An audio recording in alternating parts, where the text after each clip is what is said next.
السلام علیکم ناظرین، کیسے ہیں؟ امید ہے خیریت سے ہوں گے۔ اپنی ایک نئی ویڈیو کے ساتھ حاضر ہیں۔ کرکٹ سے جڑی نیوز کے لیے ہمارا چینل سبسکرائب کریں، شکریہ۔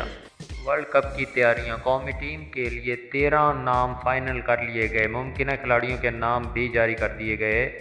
شعیب ملک، محمد حفیظ، محمد عامر کی شمولیت سے متعلق فیصلہ کر لیا گیا۔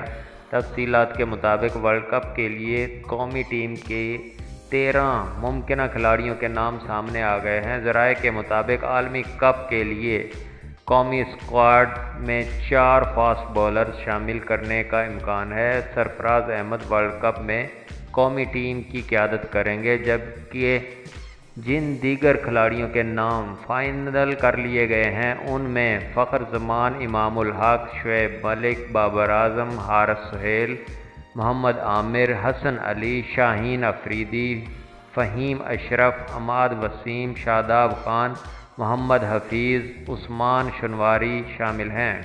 ذرائع کے مطابق سلیکشن کمیٹی محمد رضوان، آصف علی، محمد نواز اور عابد علی کے ناموں پر بھی غور کر رہی ہے۔ ورلڈ کپ اور دورہ انگلینڈ کے لیے قومی ٹیم کا اعلان ایک روز میں کر دیا جائے گا۔ واضح رہے کہ پاکستان رواں ماہ کے آخر میں انگلینڈ کے لیے روانہ ہوگی۔ قومی ٹیم انگلینڈ کے خلاف T20 میچ اور ایک روزہ میچز کی سیریز کھیلے گی۔ سیریز کے بعد قومی ٹیم کچھ پریکٹس میچز بھی کھیلیں گی، جبکہ عالمی کپ کے لیے ٹیم اپنی مہم کا آغاز ویسٹ انڈیز کے خلاف میچ سے شروع کرے گی۔ ناظرین، ویڈیو اچھی لگے تو لائک اور شیئر ضرور کریں۔